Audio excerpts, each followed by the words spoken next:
Okay, so hi everyone.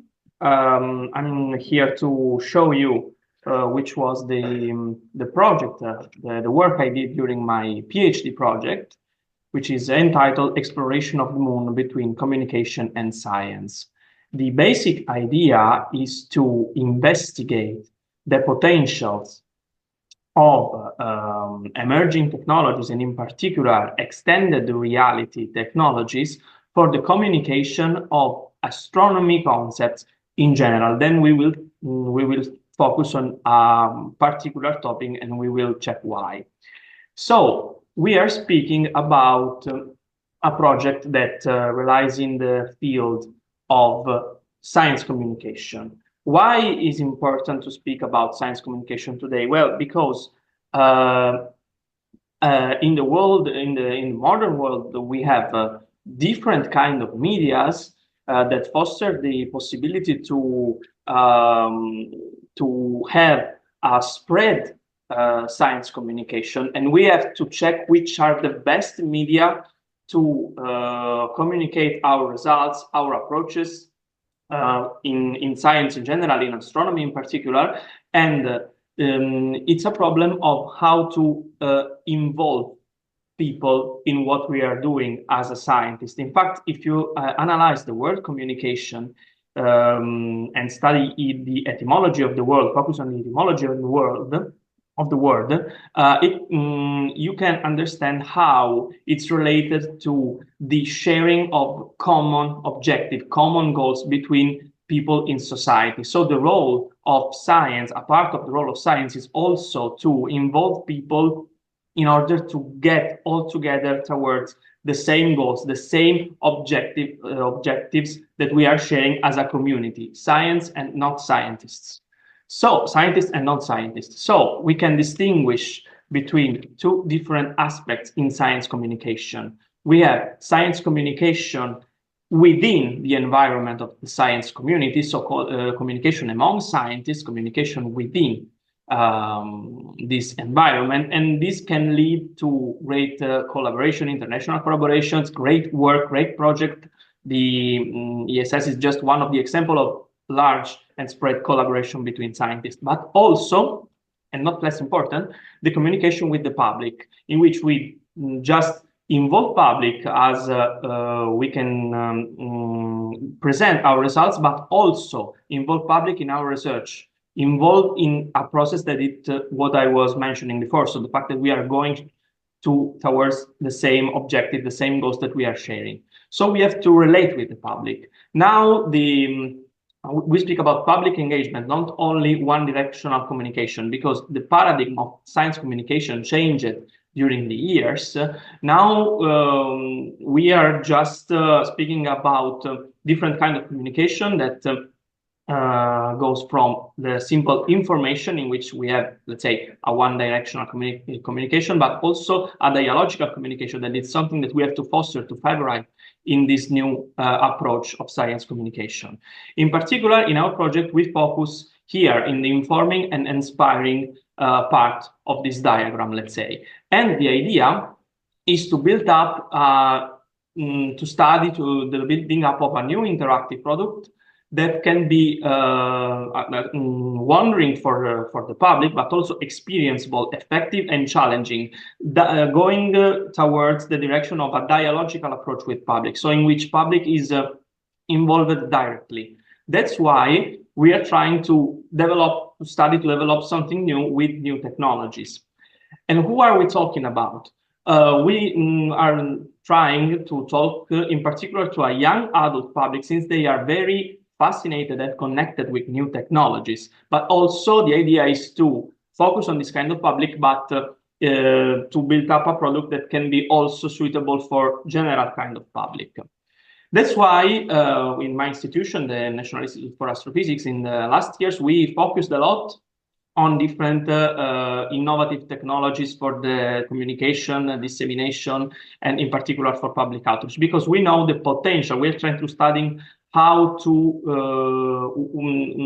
much we can spend on these kind of technologies: virtual reality, augmented reality, holograms, chroma key, a lot of different kinds of technologies that can help our communication with public, not only by the wow effect, but also in the process of engagement, of involving the public that I was mentioning before.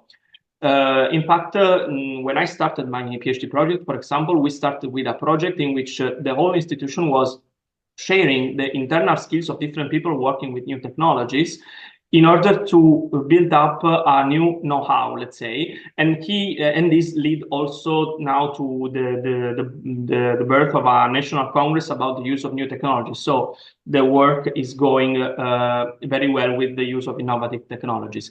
In particular, we decided to talk about a particular topic, a specific topic that can be suitable for this kind of research, and we choose the moon exploration. Why? Because it was a topic that always has been a large interest on the public, and now with the Artemis project and also new projects that are coming for the future in lunar exploration, it is the beginning of a new space race that will involve and fascinate different kind of publics and young people in particular. So what we decided to do is to build up a virtual reality experience in which the user can actually walk on a future hypothetical lunar base camp. The experience is called the Moon Rescuer. It's made with Unity, a software, a platform for very useful for the game design of video games, for example, and it runs on a MetaQuest 2 device. This project was built up with different phases. In a first phase in which we tried to build up 3D models to populate the virtual environment. Sketchfab, but also the repository of the NASA was very important for this, but every model was then modified, edited for what we need with the 3D software Blender. Then there is the part of the settings of the world, the physics of the world, the light of the world, the audio part of the world. Everything is managed by Unity that provides a lot of tools and let's say part of software that just are dedicated to the settings of the virtual world, also the interaction with the user, for example, and it's very comfortable for this. Then there is the other part, the part related to the experience of the user. In particular, we follow this MDA model, that is the model that is used also in the game design. Mechanics, dynamics, aesthetics. Mechanics is what the user is supposed to do in the experience. Dynamics is what actually happens in the experience, and the aesthetics is related with the aspect, let's say, the storytelling also of the experience. In this case, we want to put scientific content, let's say, in both dynamics and aesthetics. It's not possible here in this kind of experience to put in mechanics the scientific contents.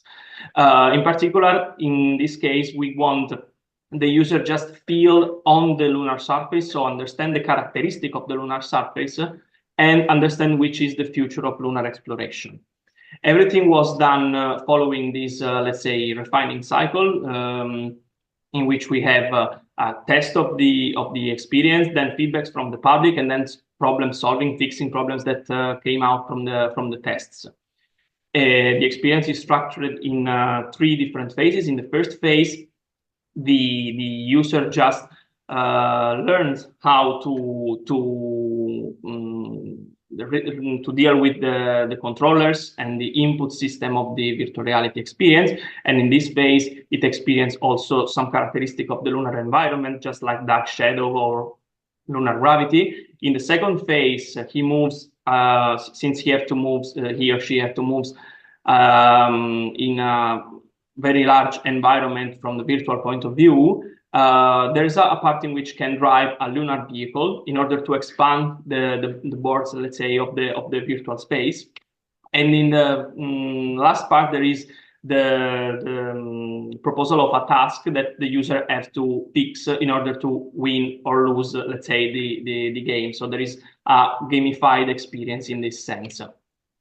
We tested the experience in different contexts, also in particular in a, let's say, a space museum in the south of Italy, and we had a lot of feedbacks from public. The pros of this kind of experience is the wow effect, the engagement of the public, in particular young generations. The experience is structured in a way that people does not feel motion sickness or other problems related with VR. And You have 2 minutes so it's left. very, okay. So it's very comfort, and the scientific content is vehiculated to the public, as you can see from the answers of the public that I put on the slide. Also,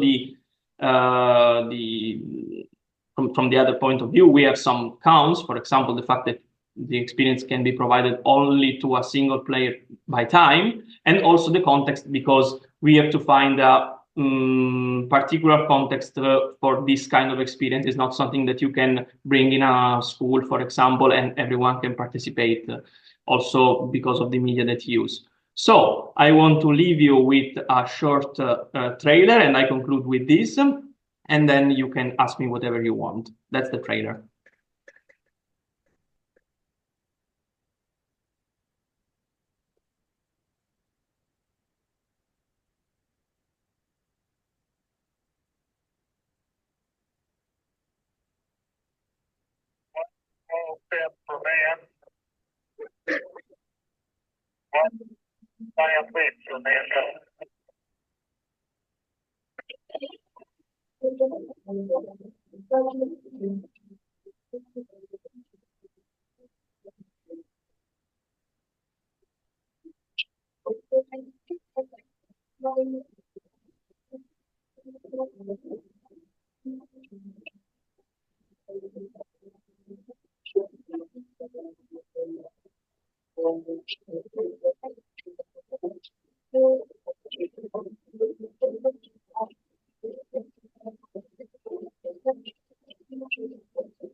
Right. Thank you, Biagio.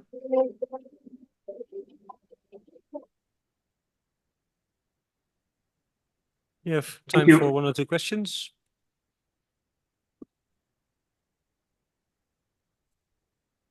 Yeah, I see one at the back.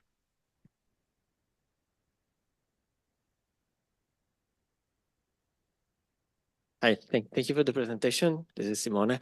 I'm just curious to know something about the hardware. You didn't mention anything, not the outpost, the hardware in terms of the virtual reality things.